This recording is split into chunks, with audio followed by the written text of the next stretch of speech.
Hello everyone, welcome to my channel Pieces Kranti. Hope you all are doing good. हम इस class में प्रस्तावना से रिलेटेड जो प्रीवियस ईयर क्वेश्चन पूछे गए हैं उसको देखेंगे। इसके पहले की क्लास में हम प्रस्तावना को डिटेल्स में पढ़ चुके हैं, आप उस क्लास को देखें। उसके बाद इस क्लास में जो प्रीवियस ईयर क्वेश्चन करवाए गए हैं उसको सॉल्व करें।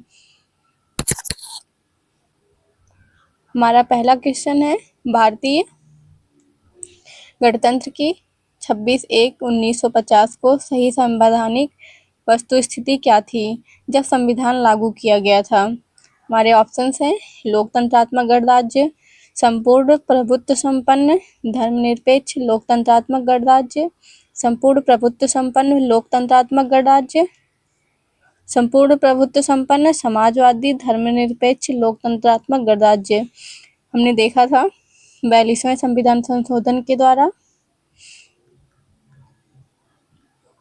3 वर्ड जोड़े गए थे, समाजवाद, पंथ निरपेक्ष एवं अखंडता। इसलिए हमारा सही ऑप्शन जो हो जाएगा संपूर्ण प्रभुत्व संपन्न लोकतंत्रात्मक गणराज्य। हमारा अगला सवाल है,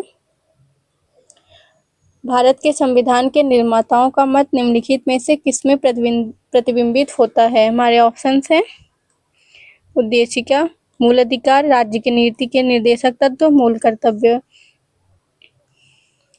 हमने देखा था हमारी प्रस्तावना को संविधान का सारांश बोला गया है तथा एन ए पालकीवाला जी ने प्रस्तावना को संविधान का परिचय पत्र कहा है और प्रस्तावना में ही संविधान के निर्माताओं का मत प्रतिबिंबित होता है। इसलिए हमारा सही ऑप्शन जो हो जाएगा वो हो जाएगा उद्देशिका।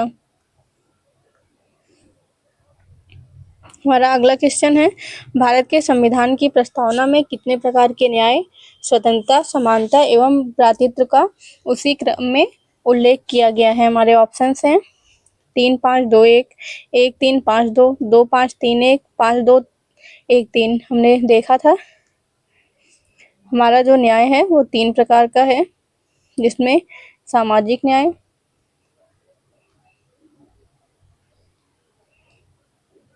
राजनीतिक न्याय,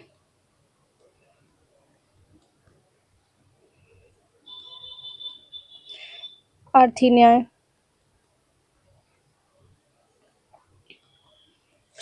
सामाजिक न्याय की एग्जाम्पल्स की बात करें तो हमारे गवर्नमेंट के द्वारा जो वरिष्ठ हमारे गवर्नमेंट के द्वारा जो वरिष्ठ नागरिकों के लिए भरण पोषण, स्वास्थ्य देखभाल, सुरक्षा या फिर स्वतंत्रता जीवन यापन की व्यवस्था की जाती है वो सामाजिक न्याय में आता है। हम देखते हैं कि जिनकी एज 60+ हो गई है उनको कुछ पेंशन की व्यवस्था की गई है। हमारे यहाँ जो गवर्नमेंट हॉस्पिटल हैं, गवर्नमेंट स्कूल हैं, वो सब सामाजिक न्याय में आते हैं। राजनीतिक न्याय का एग्जाम्पल देखें तो हमारे यहाँ यूनिवर्सल एडल्ट फ्रेंचाइज है। 18 साल के जो व्यक्ति 18 साल के हो गए हैं उन्हें वोट देने का राइट है। सभी नागरिकों को राजनीतिक दफ्तरों में प्रवेश करने का अधिकार है। सभी नागरिकों को अपनी बात सरकार तक पहुंचाने का भी अधिकार है। नागरिकों को उचित प्रक्रिया का भी अधिकार है। नागरिकों को संघ बनाने का अधिकार है। आर्थिक न्याय के एग्जाम्पल की बात करें तो हमारा जैसे मनरेगा है, उसमें लोगों को रोजगार देने का जो काम है वो सरकार करती है और आय, धन और जो अवसर है इनकी समानता सरकार उपलब्ध करवाती है। ये सब हमारे आर्थिक न्याय के एग्जाम्पल हैं। स्वतंत्रता 5 प्रकार की दी गई है हमारी प्रस्तावना में। समानता 2 प्रकार की है एवं बंधुत्व 1 प्रकार का। तो 3 प्रकार की न्याय, 5 प्रकार की स्वतंत्रता, 2 प्रकार का समानता और 1 प्रकार का बंधुत्व। इसलिए हमारा सही ऑप्शन हो जाएगा ए।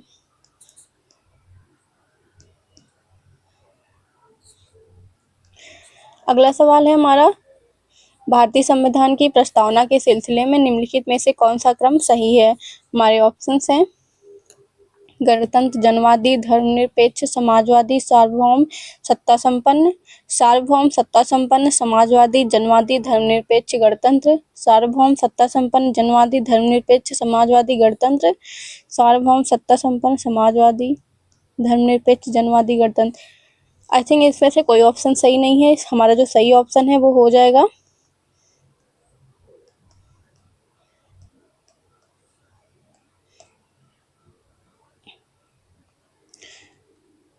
संप्रभु।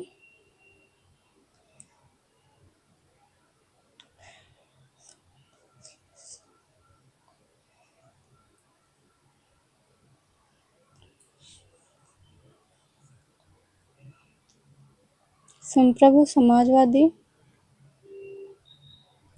धर्मनिरपेक्ष,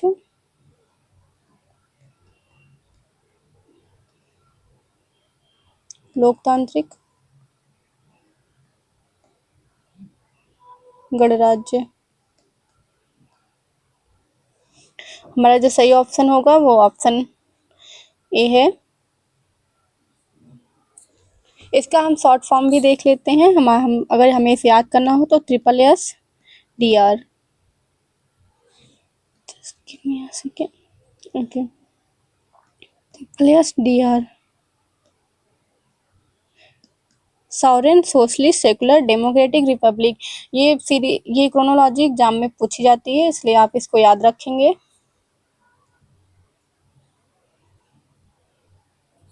अगला सवाल है हमारा, भारतीय संविधान की प्रस्तावना में भारत को किस रूप में घोषित किया गया है। हमारे ऑप्शंस हैं, एक सार्वभौम प्रजातांत्रिक गणतंत्र,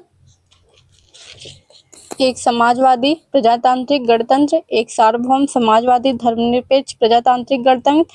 इनमें से कोई नहीं। हमारा सही जो ऑप्शन हो जाएगा वो ऑप्शन सी है, एक सार्वभौम समाजवादी धर्मनिरपेक्ष प्रजातांत्रिक गणराज्य। हमारा अगला सवाल है, भारतीय संविधान की प्रस्तावना में समाजवादी शब्द किस संशोधन के तहत जोड़ा गया। हमने देखा था 42वें संविधान संशोधन के द्वारा 3 शब्द जोड़े गए थे, समाजवादी, पंथ निरपेक्ष एवं अखंडता। हमारा अगला सवाल है, संविधान की उद्देश्य के संबंध में निम्न कथनों पर विचार करिए और दिए गए कोड की सहायता से बताइए कि इनमें से कौन सही है। पंडित नेहरू द्वारा प्रस्तुत ऑब्जेक्टिव प्रस्ताव अंत्योदय उद्देश्य क्या बना। अगला है, इसकी प्रकृति न्याय योग्य नहीं है, इसका संशोधन नहीं किया जा सकता, संविधान के विशिष्ट प्रावधानों को यह रद्द नहीं कर सकता। हमने देखा था 13 दिसंबर 1946 को पंडित नेहरू द्वारा जो ऑब्जेक्टिव प्रस्ताव पेश किया गया था वह उसका मॉडिफाइड वर्जन उद्देश्य क्या बना। इसलिए हमारा पहला जो ऑप्शन है वो सही है। इसकी प्रकृति न्याय योग्य नहीं है, ये भी सही है। इसका संशोधन नहीं किया जा सकता, ये गलत है क्योंकि केशवानंद भारती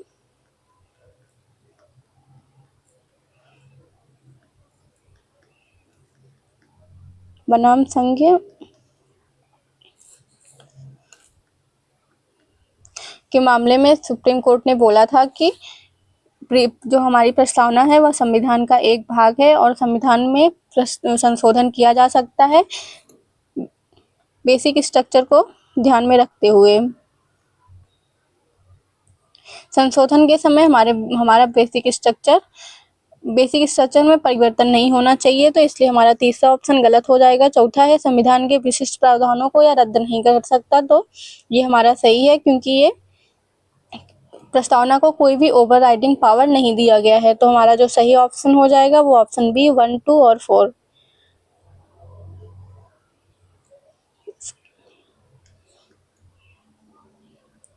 हमारा अगला सवाल है, 26 नवंबर 1949 को अंगीकृत भारतीय संविधान की प्रस्तावना में शब्द सम्मिलित नहीं थे। हमने देखा था 22वें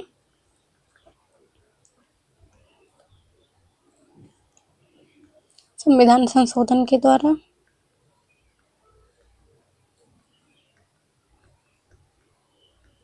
तीन शब्द जोड़े गए थे, समाजवाद,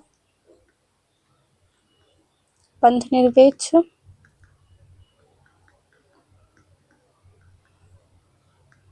एवं अखंडता। इसलिए हमारा सही जो आंसर हो जाएगा वो 1, 2, 3। हमारा अगला सवाल है, भारतीय निम्नलिखित शब्दों में से कौन सा शब्द सन 1975 में भारतीय संविधान की प्रस्तावना में सम्मिलित नहीं था। हमने देखा था कि 42वें संविधान संशोधन द्वारा अखंडता को जोड़ा गया था, इसलिए यह हमारे संविधान में नहीं था। हमारा सही ऑप्शन डी हो जाएगा, अखंडता। हमारा अगला सवाल है, निम्नलिखित में से कौन से भारत को धर्मनिरपेक्ष राज्य वर्णित करता है। मौलिक अधिकार, संविधान की प्रस्तावना, 9वीं अनुसूची, राज्य के नीति निर्देशक तत्व। हमारा सही ऑप्शन हो जाएगा संविधान की प्रस्तावना। संविधान की प्रस्तावना में पंथ धर्मनिरपेक्ष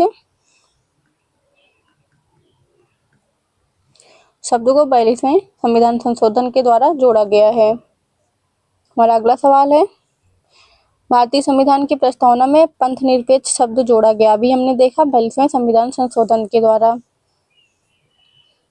हमारा अगला सवाल है, संविधान की प्रस्तावना का विधिक स्वरूप क्या है। यह लागू किया जा सकता है या लागू नहीं किया जा सकता, विशेष परिस्थितियों में लागू किया जा सकता है, उपरोक्त में से कोई नहीं। यह इन्फोर्सेबल नहीं है, इसलिए हमारा सही ऑप्शन हो जाएगा यह लागू नहीं किया जा सकता है। हमारा अगला जो सवाल है, भारतीय संविधान की प्रस्तावना में निम्नलिखित में से किस स्वतंत्रता का वर्णन नहीं है। हमारे ऑप्शंस हैं, विचार की स्वतंत्रता, विचार प्रकट करने की स्वतंत्रता, विश्वास की स्वतंत्रता, आर्थिक स्वतंत्रता। हमारे संविधान में आर्थिक स्वतंत्रता का उल्लेख नहीं किया गया है। हमने देखा था हमारे यहाँ 5 प्रकार की स्वतंत्रता दी गई है, जिसमें विचार की स्वतंत्रता है, अभिव्यक्ति की स्वतंत्रता है,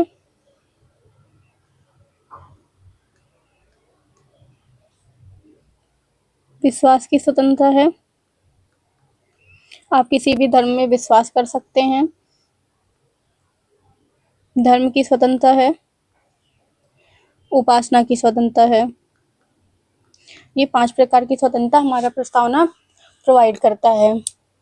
हमारा अगला जो सवाल है, भारतीय संविधान में कौन सा भाग संविधान की आत्मा कहलाता है। हमारे ऑप्शन है, मूल अधिकार, राज्य की नीति निर्देशक के तत्व, उद्देशिका संवैधानिक उपचारों का अधिकार। हमारे प्रस्तावना को भारतीय संविधान की आत्मा कहा गया है, लेकिन डॉक्टर BR अम्बेडकर ने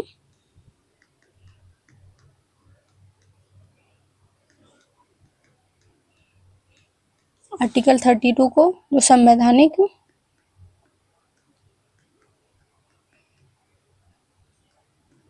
उपचारों का अधिकार है,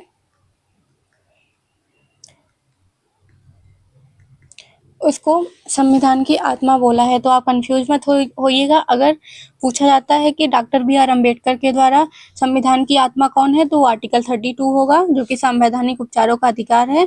अगर पूछा जाता है भारतीय संविधान का कौन सा भाग संविधान की आत्मा कहलाता है, तो वहां पर उद्देशिका होगा। हमारा अगला सवाल है, किस बात के फैसले में सर्वोच्च न्यायालय ने सर्वप्रथम घोषित किया कि उद्देशिका संविधान का हिस्सा नहीं है। बेरुबारी बाद में सुप्रीम कोर्ट ने बोला था कि उद्देशिका संविधान का हिस्सा नहीं है। हमारा अगला सवाल है, निम्नलिखित में से किस वाद में उच्चतम न्यायालय ने धारणा प्रस्तुत की उद्देशिका संविधान का भाग है। मुंबई बनाम यूनियन ऑफ इंडिया में उच्चतम न्यायालय ने यह कहा कि उद्देशिका संविधान का भाग है। हमारा अगला जो सवाल है वो है, भारतीय संविधान की प्रस्तावना में जिन आदर्शों एवं उद्देश्यों की रूपरेखा दी गई है, उनकी व्याख्या कीजिए। हमारे ऑप्शंस हैं, मूल अधिकारों के अध्याय में, राज्य के नीति निर्देशक सिद्धांत के अध्याय में, मूल अधिकारों, राज्य के नीति निर्देशक सिद्धांतों एवं मौलिक कर्तव्यों के अध्याय में, संविधान के पाठ में कहीं नहीं। हमारे भारतीय संविधान की प्रस्तावना में जिन आदर्शों एवं उद्देश्यों की रूपरेखा दी गई है, उनकी व्याख्या मूल अधिकार में की गई है, राज्य के नीति निर्देशक सिद्धांतों एवं मौलिक कर्तव्यों के अध्याय में प्रस्तावना के जो आदर्श एवं उद्देश्य हैं उनकी रूपरेखा की विस्तृत व्याख्या की गई है। हमारा अगला सवाल है, भारत के संविधान की उद्देशिका में कितने प्रकार के न्याय की व्यवस्था की गई है? 3 प्रकार के न्याय हमने देखा था। आर्थिक न्याय,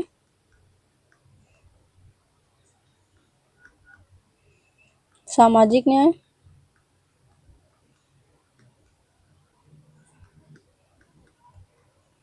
एवं राजनैतिक न्याय।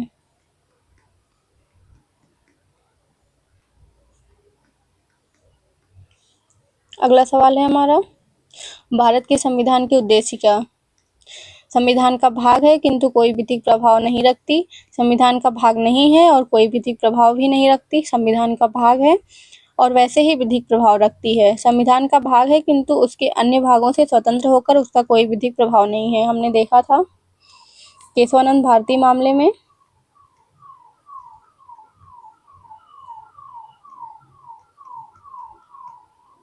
सुप्रीम कोर्ट ने यह निर्णय दिया था कि प्रस्तावना संविधान का भाग है और वह उसमें संशोधन हो सकता है, लेकिन वह कोई भी विधिक प्रभाव नहीं रखती है।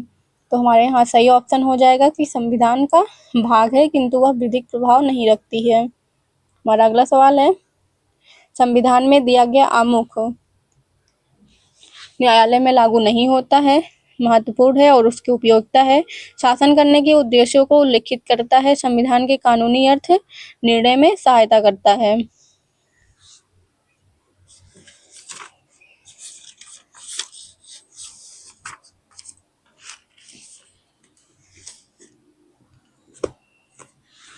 संविधान में आमुख को ही प्रस्तावना बोलते हैं।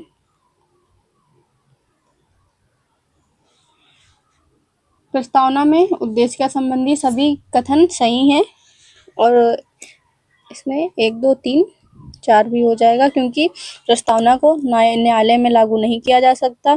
प्रस्तावना महत्वपूर्ण है और इसकी उपयोगिता है। प्रस्तावना में शासन करने के उद्देश्यों को भी उल्लिखित किया गया है और प्रस्तावना संविधान के कानूनी अर्थ निर्णय में सहायता करती है। यहाँ पर हमारे चारों ऑप्शन सही हो जाएंगे, option C 1, 2, 3 and 4। Thank you everyone. आपको हमारी क्लास कैसी लगी कमेंट करके ज़रूर बताएं। पीसीएस क्रांति यूट्यूब चैनल को सब्सक्राइब करें और अगर आपको इस क्लास का पीडीएफ चाहिए तो पीसीएस क्रांति टेलीग्राम चैनल को ज्वाइन करें।